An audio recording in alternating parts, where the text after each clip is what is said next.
Hola a todos y todas, mi nombre es Julián Jiménez, presentador de Upicápsulas. El día de hoy estaremos con Nicole Sandoval, ella es docente orientadora de Nuevos Maestros por la Educación, que es una corriente magisterial, y de la Red de Mujeres Rojo y Violeta. A su vez también hace parte del Movimiento por la Defensa de los Derechos del Pueblo Humano. Y también nos estará acompañando Margarita Ávila Lozano, ella es profa, y también hace parte de la corriente magisterial Nuevos Maestros por la Educación. Entonces, pues, por un lado, bienvenidos, muchas gracias por estar acá con nosotros y con nosotras. Y pues la idea de hoy es poder como desarrollar un especial alrededor del 25 de noviembre, fecha internacional de la no violencia contra las mujeres. Y pues justamente la idea de hoy es poder comenzar abordando un poco el tema de cómo es un poco esta discusión de la violencia hacia las mujeres en los contextos educativos, dado que ambas son docentes o trabajan en la corriente magisterial. Entonces, pues me gustaría como comenzar como en esa discusión o conversando un poco sobre cómo ustedes, desde su lugar de enunciación como profes, como profas, han visto o han sentido como ese tipo de violencia. No sé quién quiera comenzar. Bueno, pues es un tema muy amplio porque está en primera medida pues el papel de la educación, que la educación ha cumplido un poco en reproducir todos los mandatos patriarcales, ¿cierto? La escuela es uno de los espacios más importantes para la socialización de las niñeces y allí desafortunadamente se han reproducido todas las ideas, estereotipos, cómo debemos ser y estar en una sociedad en el marco de las relaciones patriarcales, ¿sí?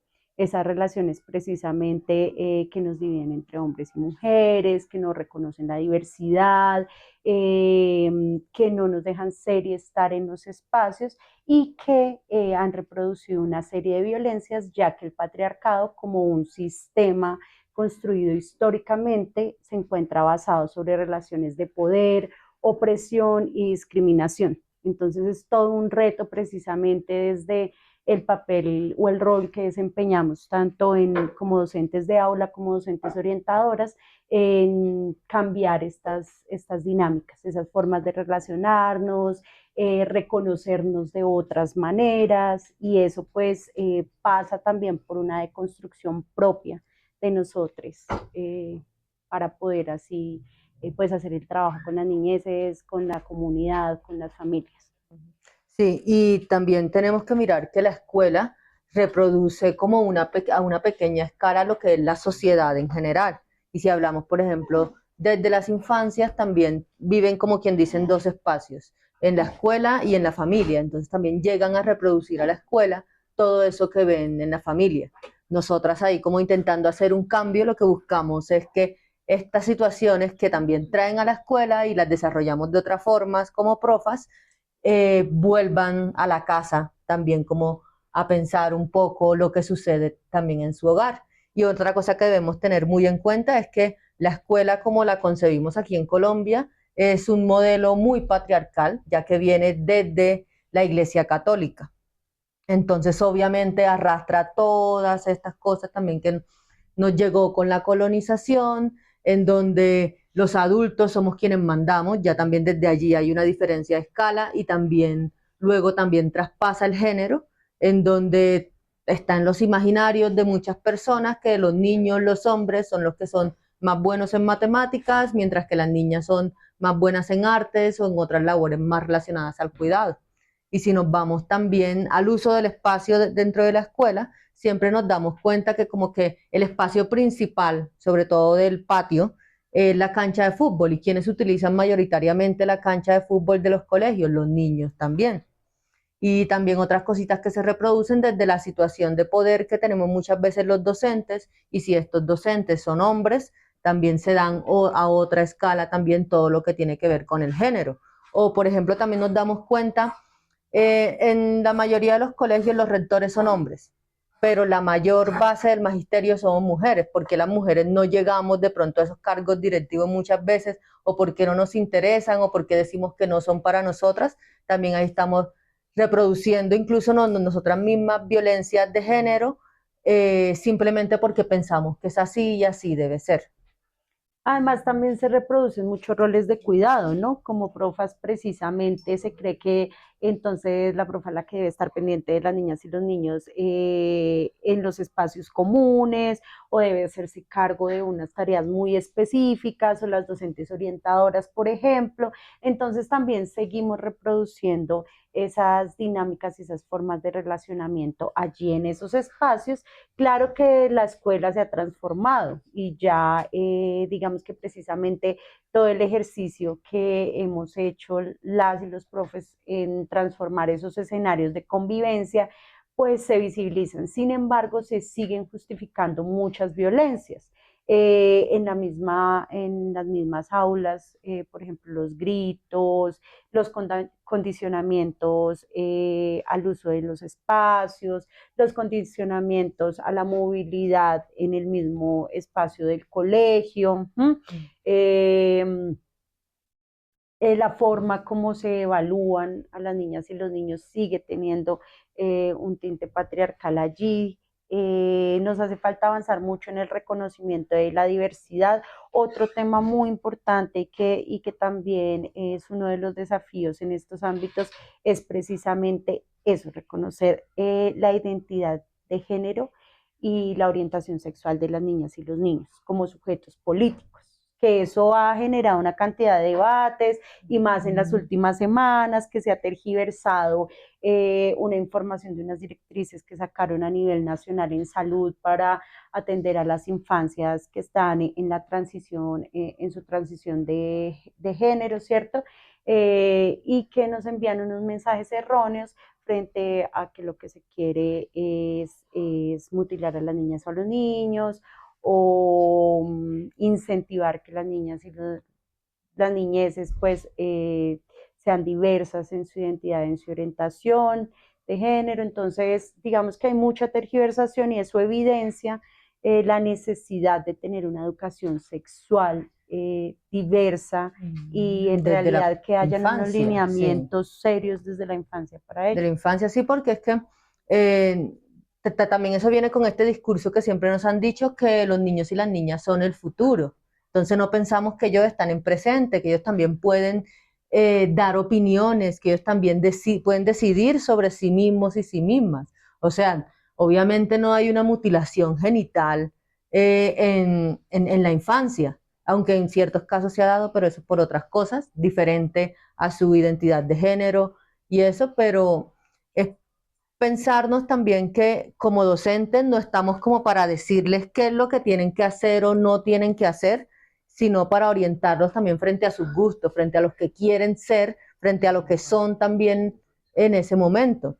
Y cuando hablamos, por ejemplo, de los tránsitos y esto, eh, las personas estamos en constante tránsito durante toda la vida, frente a lo que pensamos, frente a lo que decimos, frente a cómo nos expresamos. Y eso también traspasa también todo lo que tiene que ver con el género. Frente al género también estamos en constante tránsito. O sea, obviamente no nos gustan los mismos juegos, los mismos zapatos, la misma ropa que nos gustaban a los 5 años que a los 10 años. Ahí estamos transitando también desde diferentes formas, viendo, conociendo al mundo. Eso también lo hacemos también muchas veces también en la escuela. En la escuela es ese espacio, es el primer espacio que tenemos de socialización fuera del hogar. Entonces también por eso es muy importante las relaciones y cómo se crean las relaciones también en este espacio, porque también como lo decía al inicio, es como una sociedad en pequeña escala. Hay algo que me parece muy interesante. Tengo muchas preguntas. Y es, claro, cuando ustedes afirman que la escuela es un espacio de socialización, como es un espacio de socialización, digamos que creo que, o bueno, mi percepción frente a algunas familias, frente a algunos padres y madres de familia, es que ellos y ellas no lo ven tan así. Es decir, ellos sienten o ellas sienten que la escuela es más un espacio únicamente para impartir conocimientos. O sea, el rol que tiene la escuela en la vida de sus niños y de sus niñas es que aprendan matemáticas, que aprendan los contenidos sociales, que aprendan los contenidos de español, tal, pero justamente en el marco o en el momento en el que el colegio intenta tomar parte activa consciente, más bien, en el proceso de socialización de sus hijos o sus hijas, es en donde está como ese timbronazo, ¿no? Ese miedo a que en el colegio se les diga o se les enseñe cosas que de pronto se salen del marco familiar, de lo que la familia ha venido como construyendo. ¿Ustedes cómo han sentido como un poco ese choque en ese relacionamiento? ¿O no hay tal choque? Pues bueno, yo creo que, claro, como decía Margarita, es una expresión de la sociedad y en ese sentido somos diversos, ¿sí? Eh, pero hay que marcarlo en el ejercicio de derechos y el respeto de la ciudadanía y del ejercicio de derechos de todas las familias, independientemente de sus creencias religiosas, afiliaciones políticas, identidades y demás, ¿sí? Claro que se presentan, digamos que unas contradicciones allí, y es cómo ponemos a dialogar precisamente esa diversidad, porque si estamos en una sociedad que precisamente, como estamos bajo un sistema patriarcal, entonces anulamos la diferencia. ¿Mm? Nos ha resultado muy difícil reconocernos en esas diversidades y construir, y eso tiene que ver precisamente con la división que ha habido de la comunidad, digamos, afuera del colegio con la escuela, ¿sí? Eso es lo que ha generado precisamente que no haya una construcción colectiva y por eso le apostamos a construir una escuela o más bien a reformar la escuela, a cambiar la escuela, a deconstruir la escuela hacia unas relaciones comunitarias amplias, donde todas y todos nos podemos reconocer desde el diálogo, desde el ejercicio de nuestros derechos, desde no imponer a la otra o al otro, sino precisamente centrarnos en lo importante y es una formación integral para las niñas y los niños, pero una formación tendiente a la vida, a esa vida digna, a lo que quieren, a que sus voces sean escuchadas, a que se puedan reconocer y reconocer a los otros y así generar una sociedad diferente, donde hayan otros relacionamientos y por eso es que le apostamos a hacer una educación antipatriarcal y también a que haya una comunagogía en todos esos procesos precisamente pedagógicos. Sí, hay una cosa muy importante que también la patriarcalización, sobre todo de lo académico, nos hace como colocar que lo académico está acá en un lugar y está lejos de lo que pasa alrededor del territorio.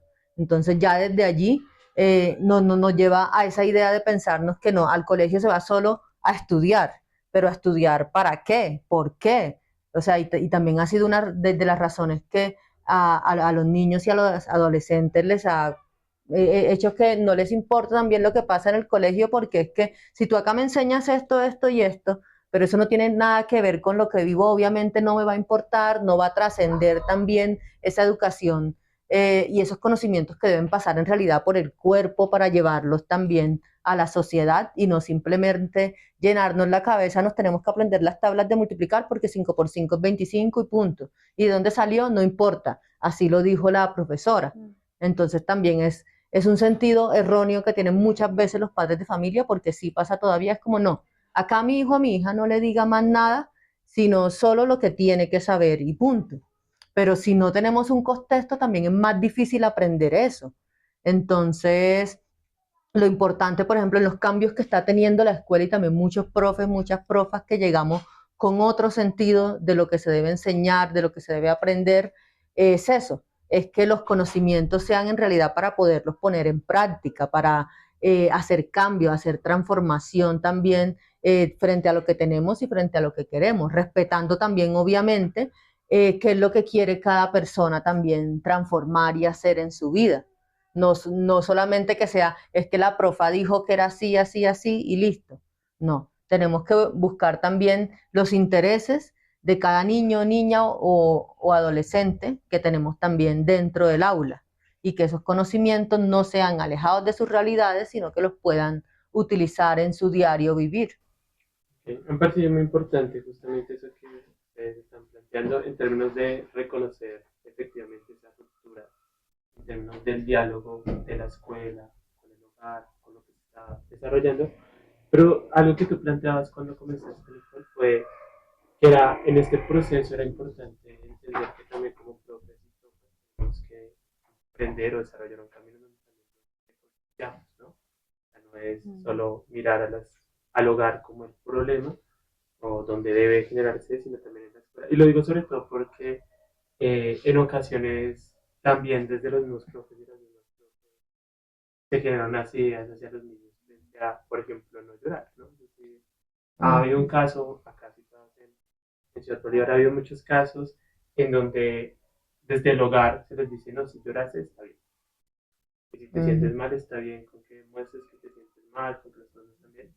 Pero cuando van y entonces tienen un caso de bullying, lloran y muestran un nivel como de vulnerabilidad, como niño, como niña, la respuesta del profe es,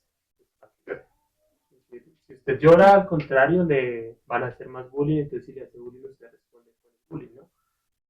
¿Cómo es un poco ese diálogo también con intentar también de construir esas ideas como profesor? Ahí yo tengo una cosita, es que, por ejemplo, yo estoy en este momento en el Colegio Integrado La Candelaria, en donde hay como problemas muy serios en lo convivencial y una de las cosas que se ha tomado para hacer allá es que en este momento no tenemos materia como tal de religión y ética, sino que esas horas semanales se tomaron para una nueva materia que se llama socioemocionalidad. Entonces, desde allí también, desde lo teórico y lo práctico, se está incentivando a que los estudiantes también vean otras formas también de expresar sus emociones, que expresar las emociones no está mal, que es lo que sienten, que es necesario. Pero también una cosa que me ha parecido muy importante es que toda esta formación también ha llegado hacia nosotros los profes, uno para preparar las clases y dos también para utilizarlas en nosotros mismos. Y ha sido más de una forma autónoma desde la motivación de cada profe, no se nos ha hecho como obligatorio, es obligatorio hacer tal curso de afectividad ni nada de eso, sino que también ha sido desde los intereses propios, que es muy importante, porque si a un profe no le interesa trabajar todo lo emocional, ¿qué va a hacer enseñándole eso a sus estudiantes? Es como si un profesor que le gusta son las ciencias sociales, de repente lo ponen a enseñar matemáticas. Obviamente no lo va a hacer de la misma forma. Y esto sí nos ha ayudado como a entender también un poco más a nuestros estudiantes y, y hablarnos no solamente, no, es que fulanito va perdiendo 3 materias que hacemos allí, sino también a pensarnos, pero yo lo he visto en clase así, en la clase mía está de tal forma, poder de decirle a otro profesor es que, mira, si tal estudiante la sientes que está como bajita de ánimo hoy, ven y mándala a mi salón un rato. O el estudiante fulanito llegó llorando hoy a clase, déjelo tranquilo o pregúntele si quiere ir a orientación o a otro espacio para que pueda expresarse mejor, si se siente más cómodo dentro del salón de clase, porque también es preguntarles. Es también todo esto que hablamos muchas veces desde el feminismo del consentimiento. No lo vas a mandar a la brava orientación simplemente porque está llorando y vaya y hable con la orientadora, porque igual somos todos personas y qué tal, ese chico no encaja muy bien con la orientadora que está en el colegio y encaja mejor con otro docente o con alguien del personal de aseo o de seguridad del colegio.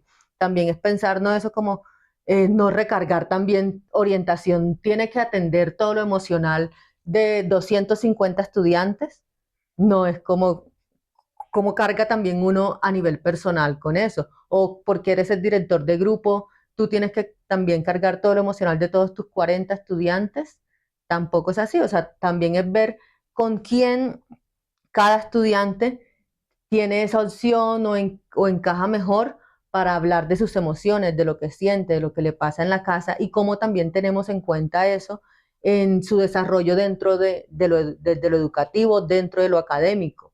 Que obviamente un estudiante que tenga 10.000 problemas en la casa no va a funcionar igual que uno que viva en un ambiente mucho más tranquilo en el hogar y no los vamos a evaluar tampoco igual. Obviamente a este se le va a hacer más fácil y al otro se le van a presentar más dificultades. Entonces, y que el paso de curso no sea simplemente porque obtuvo también como ciertos conocimientos y los logró. Allá hablamos más que todo de objetivos que se tienen en cada materia. Entonces, el objetivo es que en tu racionamiento lógico matemático alcances este nivel, listo, lo alcanzaste. Eso no implica que tienes que resolver 10.000 fórmulas. En informática, que en mi caso, por ejemplo, que el objetivo es que puedas expresar desde lo audiovisual lo que sientes, lo que quieres, lo lograste expresar, listo. Entonces, también es que lo socioemocional hace parte muy importante porque también nos dimos cuenta, sobre todo en pandemia, cómo nos educaron también a nosotros en lo emocional y las dificultades que tuvimos cuando nos encerramos, cuando enfrentamos también tener la muerte cerca, y eso no nos lo enseñaron en la escuela. Entonces también vamos a mandar personas a la sociedad adulta con qué características, con un montón de conocimientos que los pueden buscar en un celular en 2 segundos sin tener que escribir, simplemente preguntando a cualquier aplicación y listo. Entonces, ¿qué necesitamos para diferenciarnos también de todas estas aplicaciones y de toda esta inteligencia artificiales que tienen un montón de conocimientos? Es eso, es lo emocional, es en realidad lo que nos diferencia de todas estas máquinas, y por eso es también tan importante y está tomando relevancia afortunadamente en el sector educativo trabajar todas estas cosas. Sí, y es súper importante también, unido a lo que Margarita menciona, y es que hay una situación muy preocupante frente a la salud mental de las y los docentes, ¿cierto? Porque precisamente sabemos que es una docente, un docente atendiendo 40, 30 niñas en un salón, una orientadora, un orientador para 400, 500 niñas. Entonces, es también la oportunidad para que como docentes y docentas nos reconozcamos cuáles son las cargas, reconozcamos cómo nos sentimos y en esa medida también apoyemos a las estudiantes, a los estudiantes a reconocerlas y también a reconocerse en conjunto. En el colegio, yo estoy en el Liceo Femenino de Cundinamarca y hemos venido haciendo un ejercicio de justicia escolar restaurativa. Y ha sido interesante en términos de que son espacios dialógicos en los cuales podemos expresar lo que sentimos, y se han hecho ejercicios también donde las y los profes están allí y dicen, no, es que la verdad ustedes me han hecho sentir así en clase porque no me pusieron atención, porque fueron así, porque se expresaron así. Entonces es tener también esa posibilidad de reconocer cómo afectamos a la otra persona en términos de afectaciones, cómo le hacemos sentir a la otra persona con lo que hacemos, y también reconocer que no todas y todos tenemos las mismas condiciones económicas, condiciones físicas, acceso a servicios y demás, y eso tiene que ver con el tema de la interseccionalidad que hablamos desde el feminismo también, y es reconocer que no es lo mismo, digamos, para una niña o un niño desplazado que llega a un colegio de un barrio popular, a una niña, un niño que siempre ha vivido en ese barrio, que tiene otra forma de relacionarse. No es lo mismo una niña afro, una niña indígena, y en ese sentido la educación tampoco puede ser homogénea. Lo que decía Margarita, no se puede evaluar a los estudiantes de la misma manera. Entonces, eso ha sido uno de los avances allí, y creo que dentro de eso también está el que las familias reconozcan esas situaciones. ¿Por qué? Porque la escuela, a las escuelas donde llegan las expresiones de las violencias vividas en los hogares. Entonces, la identificación de una niña, un niño, niña en el salón, llorando, con cambios de comportamiento, entre comillas, indisciplina, ¿sí? Es la expresión de algo que está pasando por su cuerpo y algo que está sucediendo en su entorno. Entonces también es como la sensibilización frente a reconocer que allí de fondo hay algo y que también hay que atenderlo. Y el papel que la escuela juega también en esas situaciones que se presentan a nivel familiar, ¿sí? Sabemos que muchas de las situaciones de abusos sexuales, de violencia sexual en general, ocurren en el seno de los hogares, pero se vienen a identificar en las escuelas. ¿Mm? Entonces allí es donde también creo que estamos avanzando. Es todo un reto, no lo tenemos resuelto, no damos abasto todas y todos. Creo que nos estamos fortaleciendo en esas herramientas para poder identificar, abordar, porque sí, no es una responsabilidad solo de orientación, es una responsabilidad de todos quienes hacemos parte de la comunidad educativa. Porque todos somos igual garantes de derechos de estos niños, niñas y adolescentes dentro de de lo legal también. Y reconocemos también que hay docentes que simplemente no les interesa, que llegan y dicen, yo vengo a dar mi clase y ya a mí no me interesa más nada. Y si no hizo, tiene 0, y si hizo, tiene 5 y listo. Entonces también estamos en un cambio también generacional, en donde obviamente también esas personas que se niegan a dar otras cosas también dicen, es que a mí me enseñaron así y así es.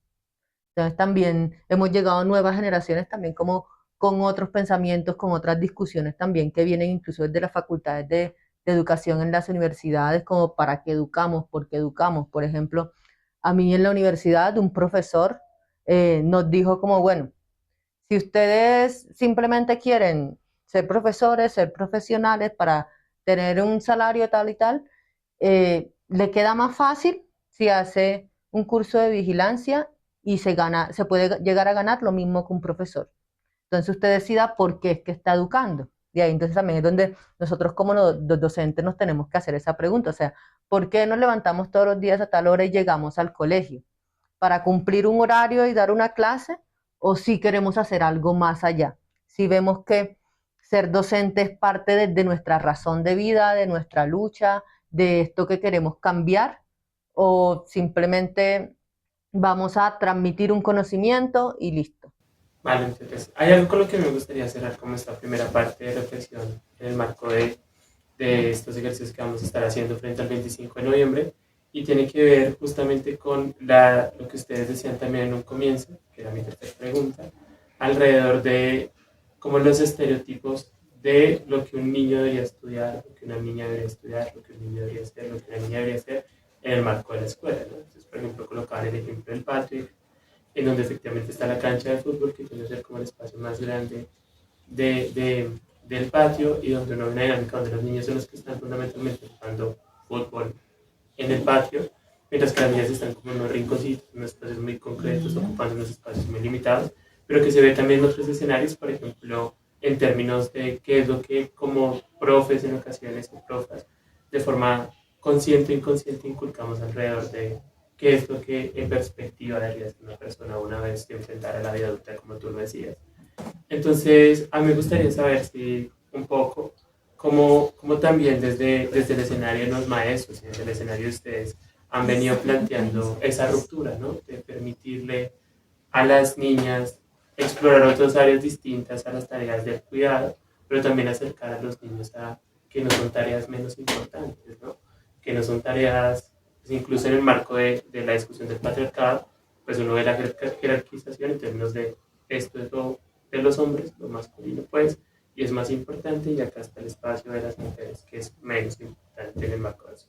¿Cómo también permitir como eso, que los niños no vean eso como algo inferior, como algo que no vale? Dentro de la escuela como tal es un poco complicado, o sea, nosotros como que en las discusiones lo hablamos como muy bonito y suena muy chévere y a veces hasta fácil, pero cuando uno llega a la escuela como tal es difícil. Te coloco un ejemplo, hace poco por lo que pasó con esta niña que fue abusada y encontraron muerta cerca a Cali, varias profesoras decidimos y hablamos con rectoría, sí, vamos a hacer una actividad, hicimos las guías. Cuando comenzamos como a pedirle sugerencias a los otros profesores y profesoras sobre las guías, vienen y nos dicen, no, no, no, pero es que no lo encaminemos solo a las niñas. Y yo decía, no, pero es que además lo estamos haciendo en octubre, que es el mes de la niña, entonces por eso lo encaminamos solo a niños, porque sí, obviamente los niños y los hombres también sufren violencias sexuales y de otros tipos, pero hay una razón más fuerte por ser niñas simplemente. Entonces ahí en la escuela encontramos, no, pero es que si hablamos solo de niñas, entonces le estamos quitando los derechos a los niños. No, es que también dentro de la escuela necesitamos hacer más acciones positivas a favor de las niñas, porque también pasa mucho quienes desertan más fácil de la escuela son las niñas. ¿Por qué? Porque muchas veces les toca asumir labores de cuidado también dentro de la casa y al mismo tiempo no pueden con el trabajo en el colegio. Y otra cosa también muy común es en la adolescencia, cuando se tienen embarazos, los chicos, por ejemplo, incluso si el que la embarazó fue también un chico del colegio, el chico sigue asistiendo a clase, pero quien tiene un embarazo que deja de asistir, quien tiene después la incapacidad por varios meses cuando tiene la niña, es la chica. Digo la niña porque tengo ahí 2 casos específicos en el colegio que sí son niñas que quedaron embarazadas durante este año y no que tuvieron sus bebés en este año. Y, por ejemplo, hay una de una comunidad indígena en donde ella está con ganas de ir, volver al colegio, es una niña muy pila y todo, pero ella quiere ir con su bebé. Y la escuela no tiene espacios como para que esté también con el bebé. Hay otra que, la otra estuvo incluso en cuidados intensivos varios meses y el papá del niño iba al colegio. Sí faltó un poco, pero siguió asistiendo de manera normal. Entonces, ¿saben cómo hacemos para que estas niñas también, estas adolescentes, durante su embarazo, después del embarazo también, esto no sea una barrera para seguir estudiando? Porque también quien mayormente va a asumir las labores de cuidado del bebé va a ser la mamá. Em, ¿Y qué acciones, por ejemplo? Yo sí he escuchado, no las he visto, no las he vivido, en colegios donde si se va a utilizar la cancha para jugar fútbol, tienen que haber mínimo 2 niñas en cada equipo para que se utilice mejor. Una vez sí lo que hice con otro compañero en otro colegio que estaba en primaria, sí fue que había un día a la semana que las niñas, era solo la cancha era de ellas. El resto de los días sí se suponía que era mixta, pero había un día que no podían haber niños en la cancha. Ahí como también buscando hacer acciones positivas para que utilicen más estos lugares las niñas, porque eso también nos lleva a que después seguimos siendo las mujeres las que estamos en los espacios más privados, más escondidos, mientras que los hombres son quienes están más en los espacios públicos. Yo creo que hay como 3 acciones puntuales. Una es el reconocimiento de las emociones, los sentimientos y de quienes somos libremente, y eso lo que permite esos espacios de sensibilización y de apertura socioemocional y demás es precisamente poder reconocer abiertamente lo que nos gusta y lo que queremos, ¿sí? En el caso de las niñeces, lo que quieren las niñeces, porque en muchas ocasiones se ven coartadas precisamente por esos estereotipos y demás del sistema patriarcal, y es qué debe hacer el niño, qué debe hacer la niña. En la medida en que rompemos esa barrera o sí, esa barrera para expresar lo que sentimos y lo que queremos y permitirles ese espacio, pues va a ser más fácil que digan, no sé, quiero jugar, una niña diga, quiero jugar fútbol, que ahora es más usual que antes, ¿cierto? O que desarrollen otras actividades que usualmente se han considerado para hombres. Y lo mismo los hombres que expresen sus sentimientos, ya es una ruptura muy fuerte porque pues se supone que los hombres y los niños no lloran, no expresan sus sentimientos y demás, entonces también es esa la posibilidad de reconocernos más allá del género, ¿sí? Segundo, yo creo que las acciones pedagógicas puntuales. Estamos educando para la vida, ¿sí? Nos estamos formando para la vida. ¿Qué vida queremos? Bueno, ahí estamos construyendo con las niñeces y con las y los profes frente a eso. Pero es, por ejemplo, y en el colegio pasaba, entonces todo el revuelo que generó lo de la niña Sofía, ya. Sofía, que fue abusada, asesinada y demás. Entonces decían, ¿pero qué hace esa niña en la calle? ¿Pero qué hacían? O sea, como que unos cuestionamientos frente a eso, que claro, vienen desde la casa seguramente, o otros espacios en los cuales se socializa, pero es la importancia de llevar a la reflexión en ese momento y de que nosotros como profes, estemos allí con un sentido crítico para decir, venga, analicemos qué fue lo que pasó, entonces orientar en ese proceso de reconocer, por ejemplo, que la responsabilidad no la tenía la niña, eh, cuáles son las condiciones de desigualdad, por ejemplo, que llevan a que ciertas niñeces estén en condiciones de más vulnerabilidad y por ende sean las niñeces que sean más violentadas, sí que eso es importante. Y tercero, un ejercicio de memoria que hemos venido haciendo, por ejemplo, desde la red y que hemos venido también haciendo en el caso, en el colegio en que yo estoy, que es un colegio de niñas, ha sido algo muy fuerte y es reconocer la historia de las mujeres que nos han antecedido y la lucha por los derechos, ¿sí? Qué situaciones de violencia se han vivido, cómo hemos avanzado y por ello la importancia de seguir generando unas acciones que nos permitan construir un mundo que cada vez sea más justo y equitativo para las mujeres y que pues sea libre de violencias y que reconozcamos que la responsabilidad de esas violencias no es responsabilidad de las mujeres. Así salga un alcalde a decir que es responsabilidad de las mujeres porque no identificamos, por ejemplo, las alertas y demás, como salió nuestro alcalde Galán a decir, ¿cierto? Sino que es una responsabilidad de una sociedad patriarcal que debe identificar cuáles son los patrones que debemos cambiar y que hay unas acciones precisamente positivas que hay que hacer, un poco como para reparar, si se quiere así decir, o restaurar mejor toda la historia de violencia que hemos sufrido las mujeres.